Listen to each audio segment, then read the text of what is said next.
You've come to the right place. If you're a course creator looking to build more impact, income, and freedom, LMScast is the #1 podcast for course creators just like you.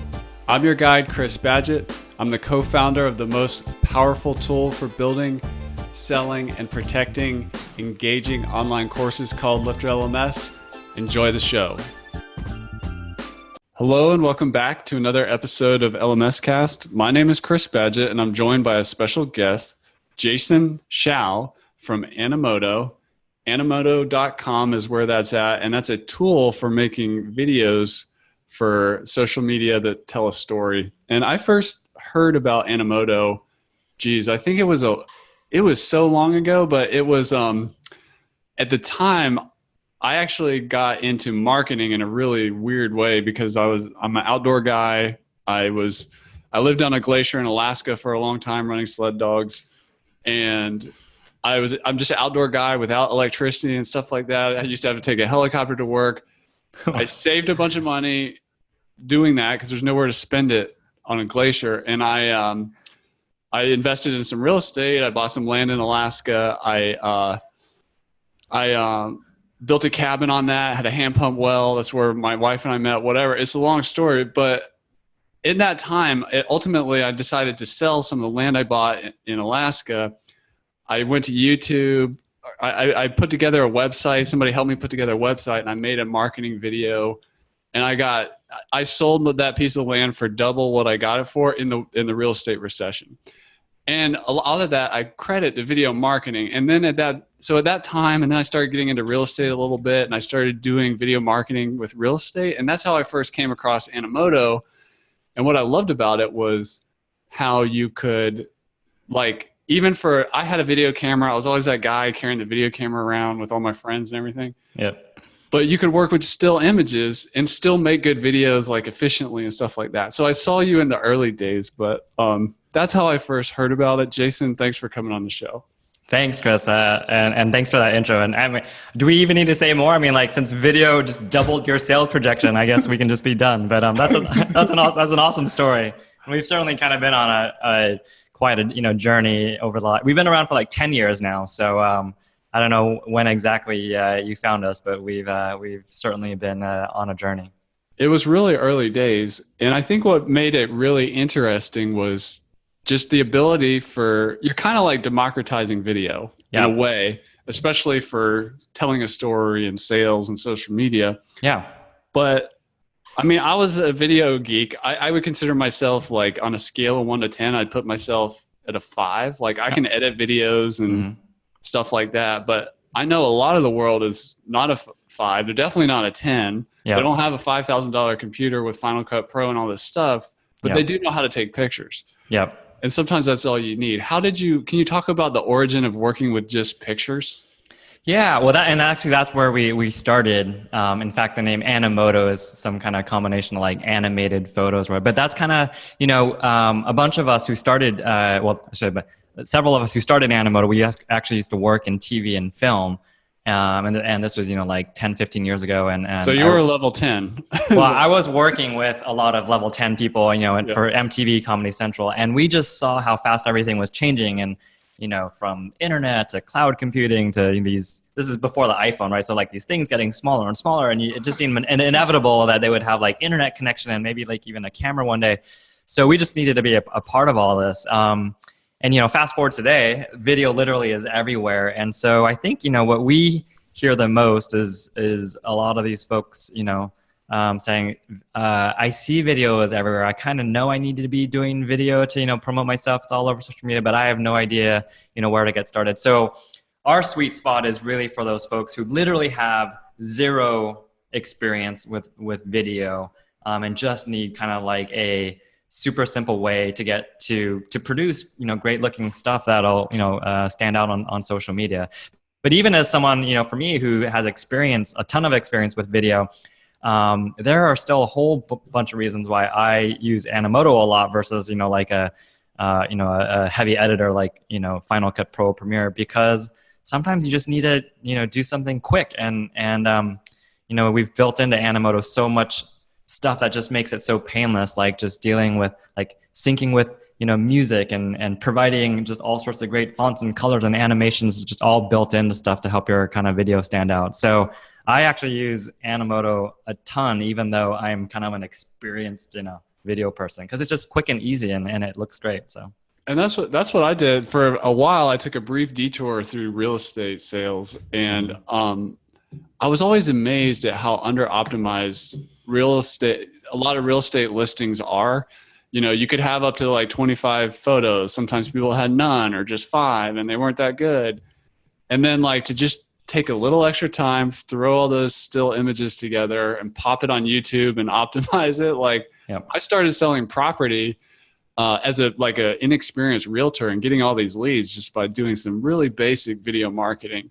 Yeah. And I wanted to ask you, like, especially for the course creator, the education entrepreneur out there, I talk about this 5 hat problem that course creators face, which is you have to be an expert, you have to be a teacher, you have to be a technologist, you have to be a community builder, and you have to be an entrepreneur. And under that entrepreneur hat is the marketing hat. So a lot of people listening to this or watching this on YouTube, they may be strong in expertise and teaching ability, but not necessarily as an entrepreneur, specifically at marketing. What are the fundamentals that you see as essential for video marketing? Well, first of all, I mean, this whole community, right, already has a huge kind of, I'll say, unfair advantage, because you already are producing, great content that resonates with your audience. So it's really now, and that is just kind of several steps ahead of where I think most people are in terms of trying to like start or grow their business. So really, it's about how can we leverage what we have and find new people to kind of grow our community, grow our audience, and get people to find out about us, because inevitably there are tons of people that probably are super interested in what you have to share and teach. And so one of the big changes we've seen, right, is just like this, not just the emergence of video and social media, but the ability to really target folks out there who can and should be interested in what you have to talk about.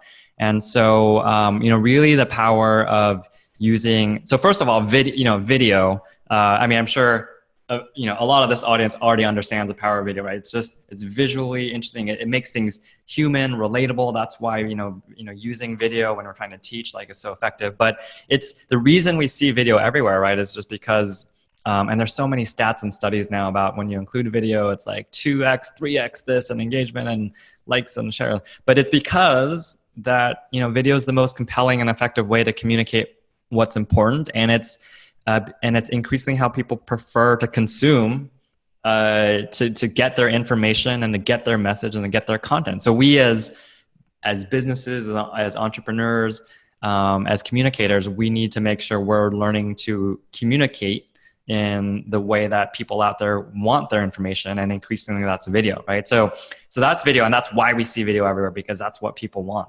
And then social media is it's totally just like leveled the playing field, right? It's no longer about these big companies with big budgets that can put stuff on TV. It's like you can have your video right next to whatever international, big company with bazillions of dollars. You can have a video right next to them in your social feed, and it's because you can really target folks. So that's really kind of like the power of the combination of social media and video combined. What about storytelling? Like in terms of like structuring the video, and like picking a story, like we talk about something called the expert's curse. You're inside the bottle and you can't see the label on the outside or whatever. So we have course creators specifically have a tendency to try to cram too much either into a course or into a lesson or into a marketing video. Yep. What advice would you have if this is going to be like a first touch exposure of, this learning experience that's available? How can a course creator think about structuring the story? Like, what are the layers? All right. So I'll, as a first place to start, and we'll split things into maybe like your existing community, like people that are already following you, and how do we use video to communicate with them? And then let's move over to how do we actually use video to find a new audience. So of your existing community, I mean, like the thing that I think that everyone here should be doing is for every, new piece of content or episode or session or whatever, however you structure your content, you should be basically announcing via video, each new piece of content as it's, launched or revealed. So, for example, if you have a new session about something, you should create a little video that's like, hey, just want you guys to know that, on Thursday or today, we just launched, this, the latest, chapter of whatever. And you can tease a little bit of the content, give people, it's kind of like a, almost like a movie trailer, like pick one of the most interesting parts. And then if people want to hear more or learn more, you've given them, a great reason to kind of click through or swipe up or whatever and go and check out that episode. And so for the people that who are already following you, like creating these little teaser videos to announce, to make an announcement or to reveal something or to inform people about, new information or content, that's a fantastic way to just, reach them. And it's a little bit different than typical storytelling. And the reason why, like you do hear a lot of people out there like, just think like a editor, or think like Steven Spielberg or something. Well, the difference like though, journey, it kind of is like that, but there's one big difference is I like to say save the best for first, right? So usually when you're creating a story or a film or whatever, it's building up to the very, very end, right? And it's not until the final minutes that you find out who Kaiser Sose is, right? But on social and on the web, it's kind of like this is not like a theater going audience that will be in their seats at the end of your 2-hour movie. So embrace the spoiler alert. Yeah, it's kind of like it by definition, it starts at 100% and kind of only goes, you'll be lucky if half your audience is still there by the end of your video. So you have to really, Zuckerberg, the Facebook CEO, he calls it thumb stopping, right? Because people are just flying through their feeds. So you need something to really kind of capture their attention literally like the first few seconds. So whether it's the perfect soundbite or quote from, if you're doing, something like this, like podcast, if there's just a juicy quote in like text, or if there's a question, like want to know more about XYZ, like what is it in that first second that you can really capture? And then every second counts, right? So it's how can you keep people watching along until they get the information they need to whatever it is you want them to do, like click here or swipe up here or go to here to check out the full episode or the full posting. And so every second counts, and you have to start with the best. And that's kind of how you have to structure things, at least when it comes to social video, right? Because if we think about it, most people are on their mobile devices, they're on the go, they're typically not even listening with sound, so you got to make sure you use text, or if you have people in there, you like use captions, keep it short, keep it punchy.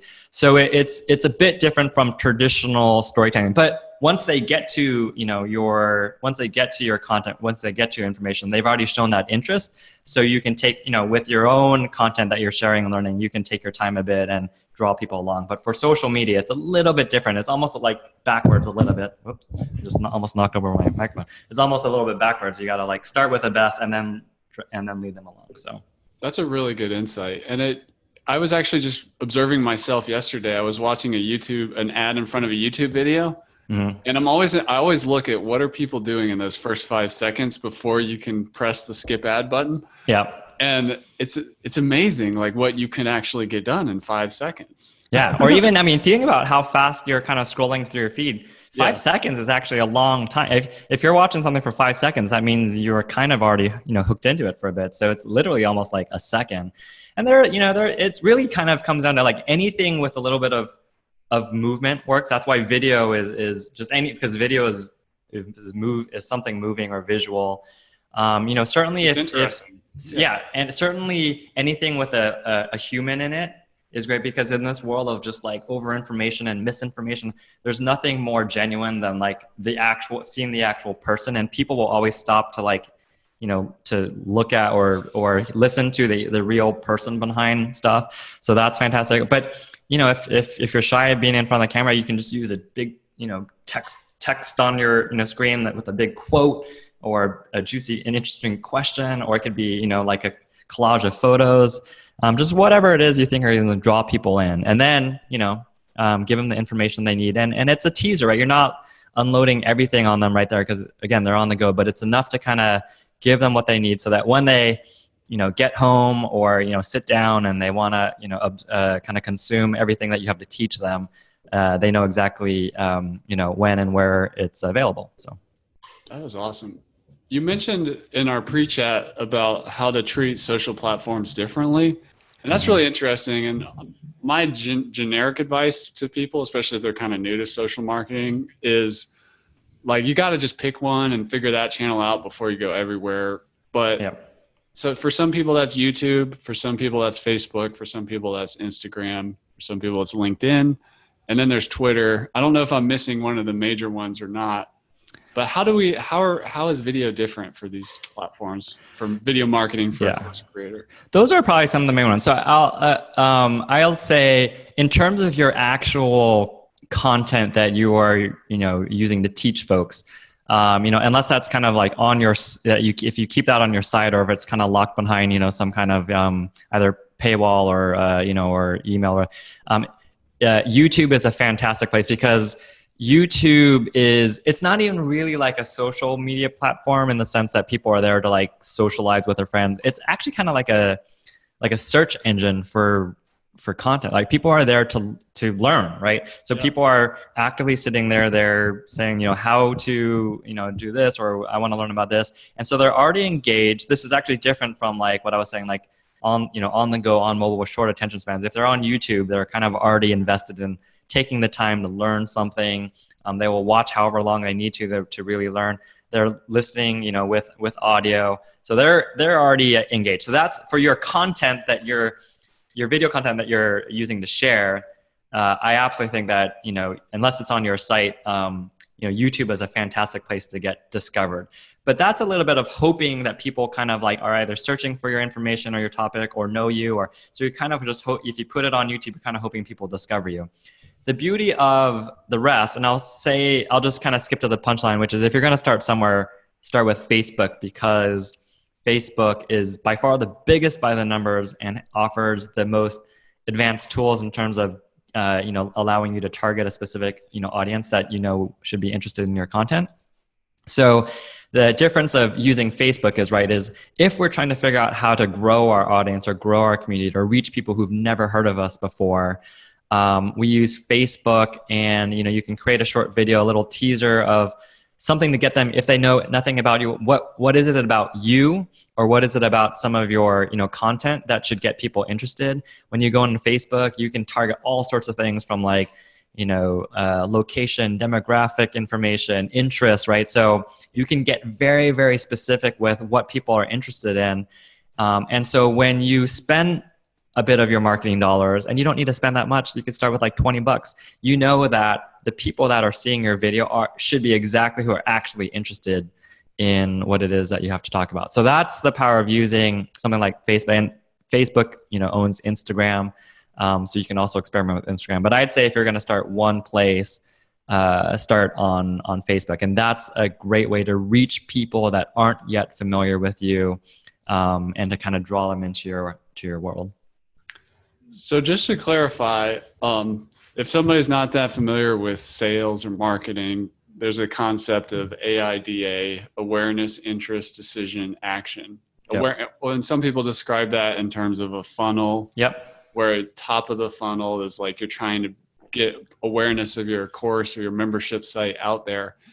And then there's also a concept called a flywheel, which is a little different. But is Animoto mostly for that top of the funnel awareness stage? Like, is that mostly where it's most useful? I think that's for most folks that are trying to grow their business or grow their audience, that's the best place to use Animoto, to kind of see immediate results. But really, I mean, you can use video along that entire, whether you call it your funnel or buyer's journey or whatever. I mean, so even folks that are diehard, like a news announcement, like new course. So like for you, Chris, like there's already people, you have a huge following, and so just even keeping your existing loyal audience engaged and informed in announcements or a monthly, video newsletter or whatever it is that, that you want to regularly share. So it's not just great for creating awareness. It's great for, we can say like converting interest right into people that will become a subscriber for the first time or become a customer for the first time. But then it's also great for, keeping people around. So it really serves that kind of whole funnel. But I think that tends to like get a bit overwhelming. And I think some people get the sense of like, yeah, I already have some sense of how to communicate with my existing audience. But where I hear a lot of interest in like, great, well, now I'm trying to figure out how to take it to the next level. I know I have great content. The people who already know me love me. How do I find more people like that? And so I think that's the true kind of, value of what this targeting on social media offers. So that was awesome. Well, I'm going to put you on the spot for another question. I believe Animoto has like a million businesses using it or something like that. And what that means is you have a serious like perspective and a lot of data points. And I'm sure as an entrepreneur who's been in this for a while, 10 years, you recognize patterns. And pattern recognition is probably one of your super skills. Mm-hmm. And so can we hack viral? How do we make a viral video? Can we make a viral video? And let me share what I've heard so far. I've heard short and choppy, get them in the first 5 seconds, lead with your best content, use words because the audio might not be turned on to. Yep. What makes a viral video? Is there a formula? So I have a bunch of opinions on this. I think I think the best advice I can give is it's not a viral video is not necessarily a successful video for you as a business, right? So views can be a vanity metric. Yeah, it's a total, meaning like, you can get 10 million people watching a video, but at the end of the day, if that's not actually helping your business or growing your subscriber base or your customer base, then it doesn't matter. So I think it's much, much more important to really focus on, it's not the quantity of views, right? It's really about the quality and really focusing on content, your most, your highest perspective audience, the most qualified person out there should be interested in. Because at the end of the day, there's all sorts of ways to like create stuff that, would make people laugh or whatever, but have no interest in whatever it is you're talking about. And so if you want to do that, great, but that's, it's going to take time. It's going to take research. Also, I should say a lot of people who think, like, how do I create a video? They're like, well, you got to do something like super funny because people just share funny stuff, right? Like, look at the cat video and Dollar Shave Club. And I'll tell you straight up, I'll say authenticity is more important than hilarity because authenticity equals trust. And there's a great quote from, I can't even remember who says, it's something like, if people like you, they'll listen to you, but if they trust you, they'll do business with you. And it's actually also, and I think, right, there's nothing more authentic than just being the most authentic version of you yourself. Not trying to, unless you're funny or that's part of your brand, great, then you should run with that. But 99% of the world is actually not funny. And I'll even say, as someone who worked at, for Comedy Central, and like comedy is really, really, really hard. I mean, look at like when you watch Saturday Night Live, like these are professional funny people who have spent their entire careers trying to be funny. And how many of those SNL skits are actually funny? Like maybe the first couple out of like 20, but it's amazing how much unfunny stuff that professional funny people can produce. Or Super Bowl commercials where people spend millions of dollars, and how many of them are just crash and burn trying to be funny but end up just being a horrible mess. And there's a couple, but so it's really hard to produce funny / viral stuff.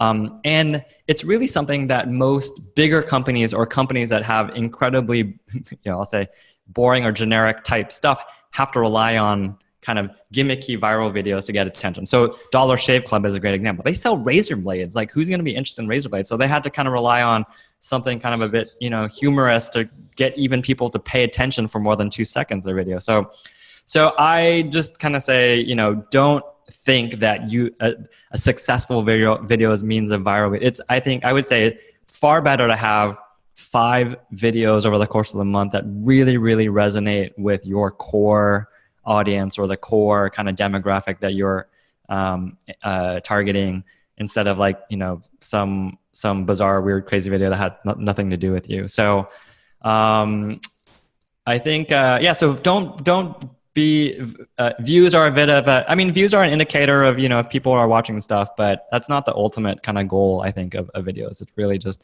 it's more about the focus on the quality, and the right quantity will come, right? Meaning the right people will find their way to you. That's awesome. You mentioned your background at Comedy Central. Yep. You also were a producer at MTV, if I'm not mistaken. Yep. What did you bring from the music industry that, would be that you learned about making effective videos? Like, was there something you learned from MTV land? I mean, I was a child of the MTV generation. I watched that thing all the time as soon as I got home from school. Well, I think what we've managed to do in Animoto, right, is what I've realized is it's with videos like this, just this magical, way of communicating. It's a combination of like visual, audio, colors, text, movement. There's just so much that storytelling. There's so much that goes into a video, and when you do it right, it's kind of like a total, multiplicative effect, like 1 + 1 = 5 or whatever. That's not multiplication, but you get my point.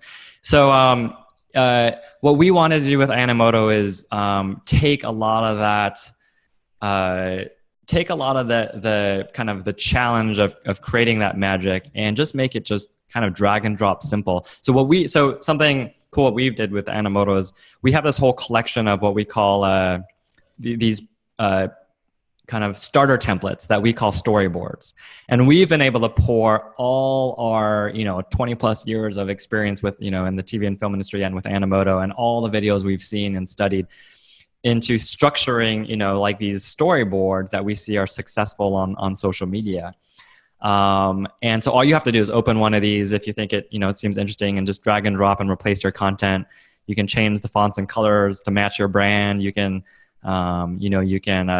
include your logo, in the corner of the video or at the end of the video.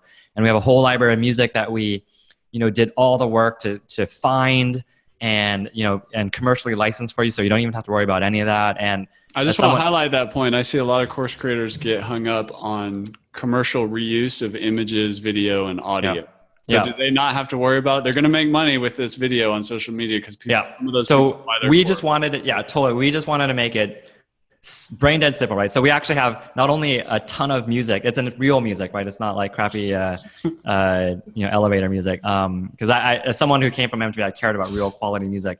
But we also just actually a few days ago announced a partnership with Getty. So now we also have included, all their whole collection of images and video clips, and that's all available to use too.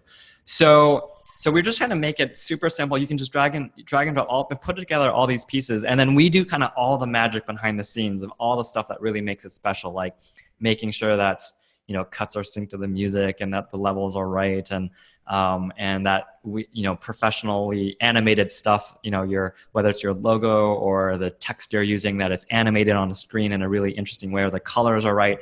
So all those little things that add up to what looks like a professional video, we take all that kind of expertise and put it into the technology, so you don't have to worry about it. So you can just worry about making sure that you're communicating your message, your information, your content, and then we do all the beauty of that synergy, right? All the stuff that kind of makes it magical, which is the music, the sound, the motion, all those effects, and that's kind of what makes those are some of the elements that go into videos that are successful on social media, and the rest is really in these storyboards and these formats that really kind of seem to be popular out there.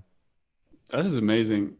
I think now when I think of the word SaaS, or software as a service, Animoto is going to start popping in my head, because it's literally like having a service of like a production company, a stock photography consultant, a storyboarder, all wrapped up into software, which is, I commend you on your progress and what you've created, the tool that you've created here, because it's a lot of value for the price.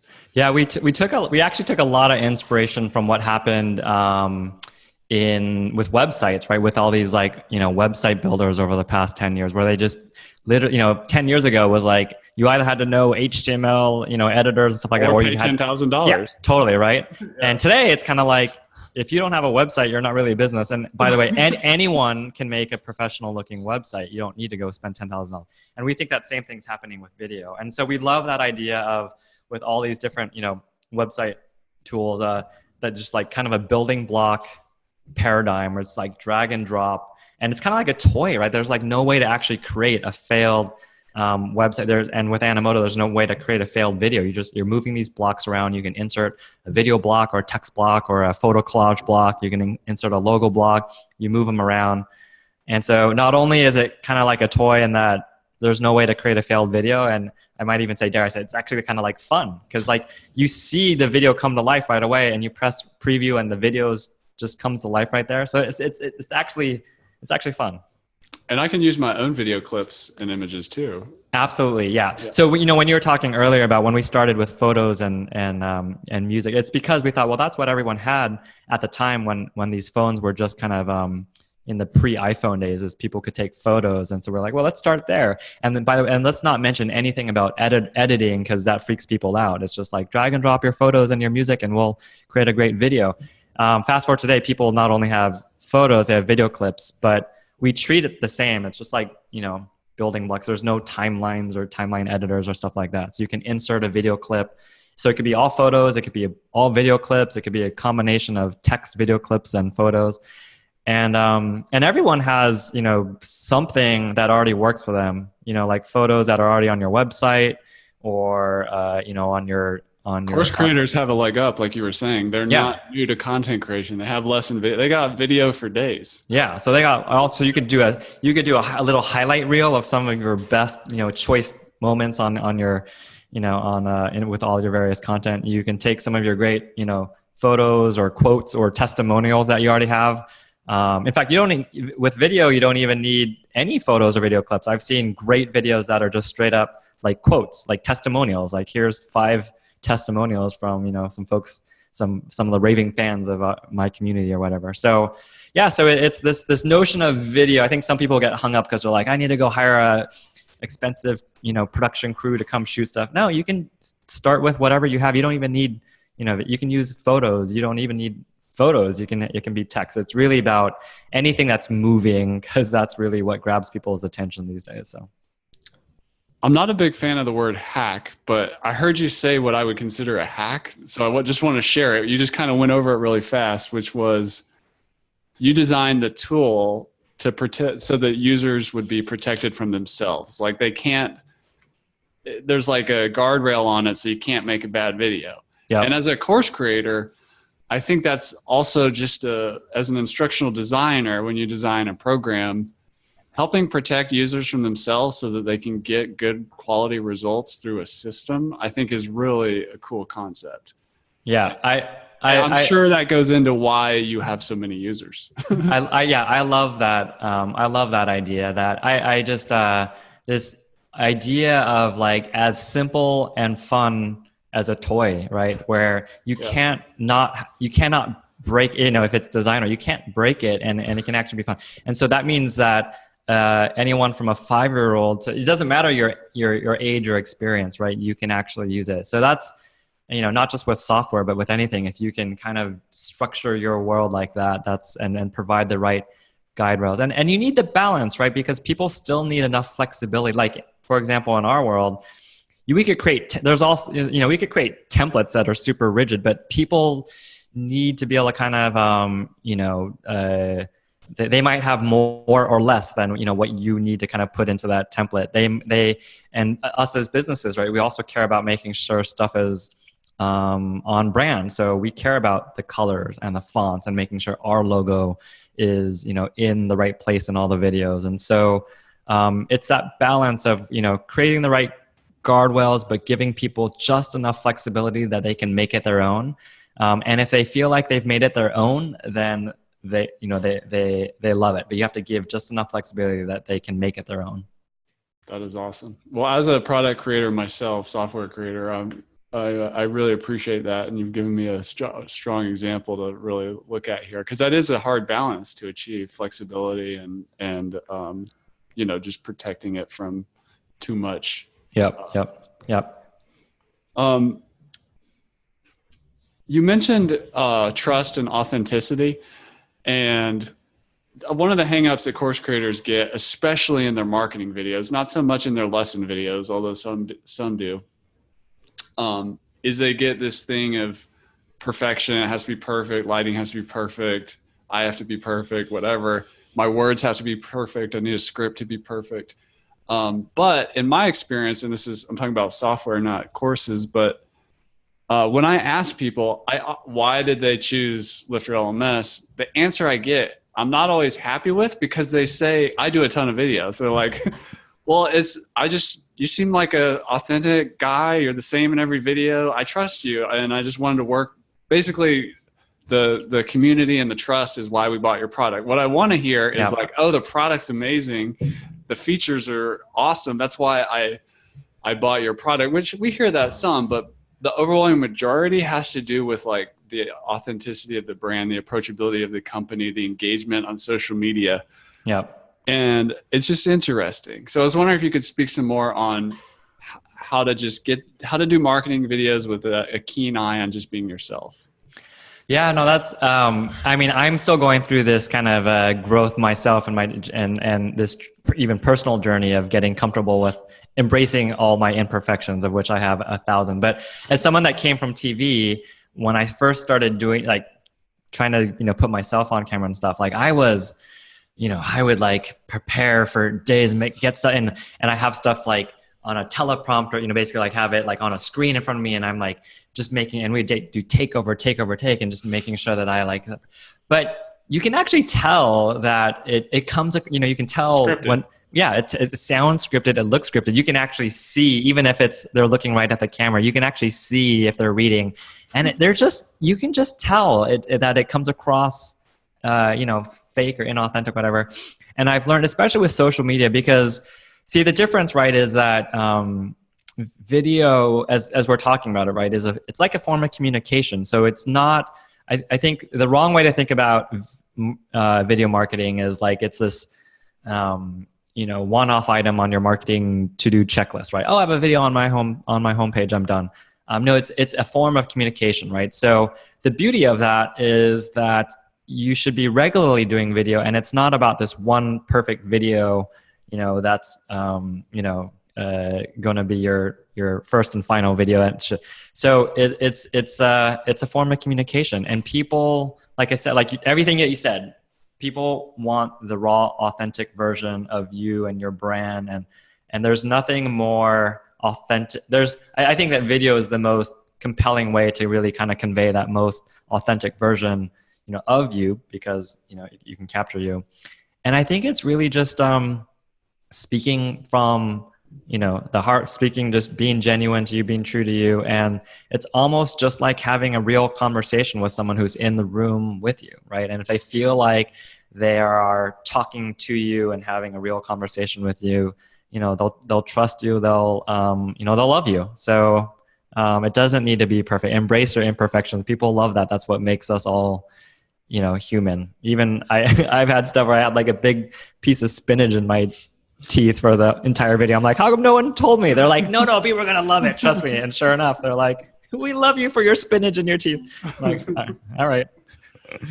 There's a concept in the marketing world of like your kryptonite, like just embrace your weakness, or what. It's just part of your brand, it's part of your story. Like if you try to hide it or pretend it's not there, it's just it makes things inauthentic. Yeah. I think I heard another hack that I wanted to bring up, which is you were talking about the music industry and comedy. And so you took what you learned from one industry and you brought it into another.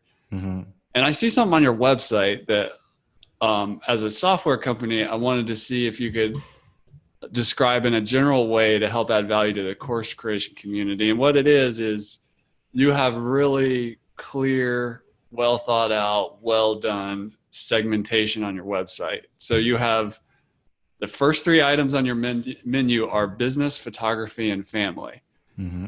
And I click on those and I go to basically a custom landing page where you're selling the same thing, but you're just positioning it for these very different things. Business, like you listening to this today, are an education entrepreneur.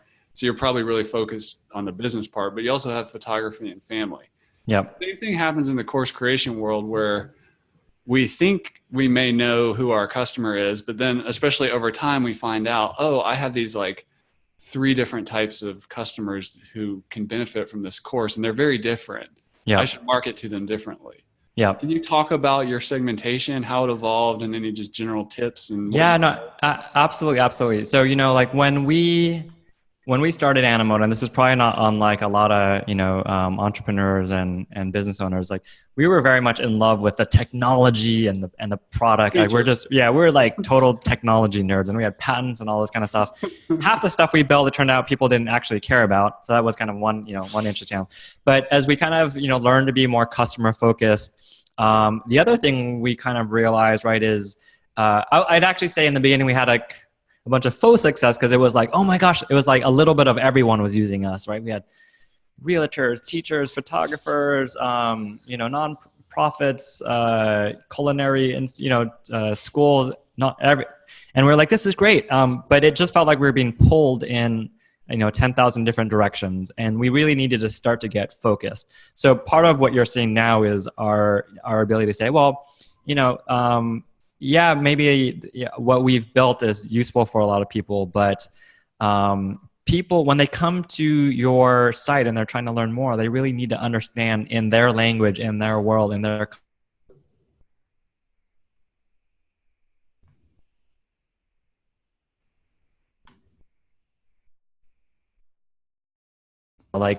when people are considering something, they want to know not just what it does, but what are the benefits and why it's different, right? There's also a meta question there that I like to say is the question in the visitor's mind is, will this work for me? Will this work for me? And we use this lingo called, in the tech industry, this is popular, it's like the jobs to be done. So it's like, what's the job that your customer is trying to get done?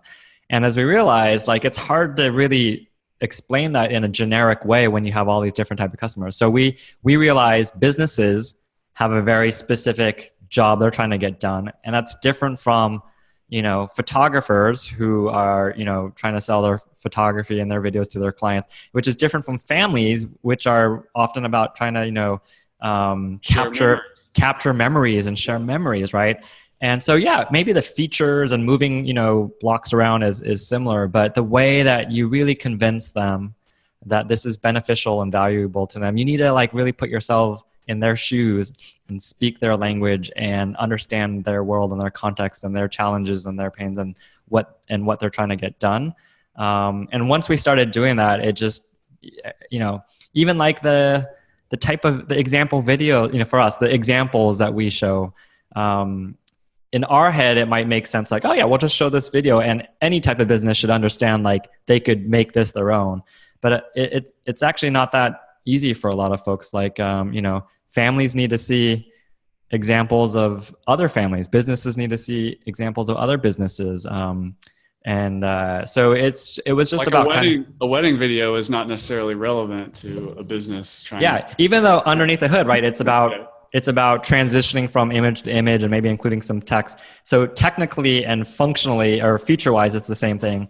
But the end product serves a totally different need. And so it's getting out of that like just product and technology mindset and really kind of understanding what it is that, your customers are trying to get done and the job they're trying to get done. So that's been a journey for us, is really not just talking the talk about being customer focused, but really walking the walk and really understanding what it is they need. That's awesome. Thank you for that. Segmentation is just such an important thing. And I think if anybody's trying to increase sales, a lot of times it's just friction on your website of making sure you're talking to the different types of people that come to check out your product. On your website, I believe it mentioned certified partnership with Facebook, Instagram, YouTube. What does that mean? It just means that we're a marketing partner with them. So they talk about us in terms of a DIY video creation tool. But the benefit for us and our customers is we just get to have regular dialogues with with YouTube, Instagram, Facebook, HubSpot, the Small Business Association. So it's just like we're sharing learnings with them, they're sharing learnings with us, and for us, it's a way to make sure that we are, we're helping to lead the conversation. And because what most business owners and entrepreneurs need to know is like what works today. Like everything is changing so quickly. 3 years ago you told me it was Pinterest, and last year you said it was Snapchat, and everything's changing. So people just need to know what works today, and so that's important for us to make sure we're always kind of keeping our finger on the pulse of what's going on out there. So that is awesome. I'm just looking at your plans on Animoto.com. And these may change over time or whatever, but what are the main levels? Like how should people get started, or how do they pick, what they need? Well, the main plan we have, for I'd say probably most small businesses and entrepreneurs is our professional plan, and it's $264 a year, or you can pay by month, $42 a month. So obviously you save more if you sign up for the year, but that just that's it. That includes everything. We just try to make it. You can literally make as many videos as you want. You just pay once and make it, and just want to make it that simple. And that includes all the commercially licensed music that we did all the work to license for you, all the, stock stuff from Getty. We just try to make it as simple as possible. You just sign up and just go to town making videos. That is awesome. Is there anything else about Animoto, the Animoto story that you think it'd be helpful to share? I think it's really just, understanding that the big change I think that's going on is that with marketing is that I'll say the traditional marketing or old marketing, whatever, which is kind of like this hoping people discover you, or kind of playing like the numbers game. Like maybe for every 10,000 emails I send out, this many will click through, or whatever phone calls, if you have a sales team. But the cool thing today is you don't have to sit around and hope and wait for people to discover you. You have the ability to take your message, your information, your content to where the conversation is already happening, and that's on social media. And so if you can get familiar with, and I'll just say specifically Facebook, so it's not so overwhelming because there's a lot of different social networks, and just experiment a little bit with some other targeting tools, you're going to be like, wow, I can talk directly to who has already expressed interest in this stuff, right? So it's like a win-win-win. It's like you're not interrupting people with stuff they don't care about. They're not being bothered. You're not wasting your time or your money. You're talking directly to people that already are interested in your world, so they should be interested in you. And I think that's kind of like the big picture takeaway of the power of what's going on right now with kind of social media marketing. Jason, thank you so much. Thanks, Chris. It's been awesome. Yeah, I love geeking out about marketing and video and just the changing times. Yep. And it's been a really great conversation. Check out Animoto.com and check out what we've been talking about here if you haven't seen it yet. It's a really powerful tool. It looks like it's a huge time saver, because I just going back to what I said about software as a service. So like, go get your stock photography, go get your stock video, get video editing skill. It's there's a lot of overhead, and I can't believe it's amazing what you've been able to provide here. So Animoto.com. Jason, thank you so much for coming and sharing with the course building community. Awesome. Thanks for having me, Chris. I hope something I shared was useful for your audience. And that's a wrap for this episode of LMScast. I'm your guide, Chris Badgett. I hope you enjoyed the show. This show was brought to you by LifterLMS, the #1 tool for creating, selling, and protecting engaging online courses to help you get more revenue, freedom, and impact in your life. Head on over to LifterLMS.com and get the best gear for your course creator journey. Let's build the most engaging, results-getting courses on the internet.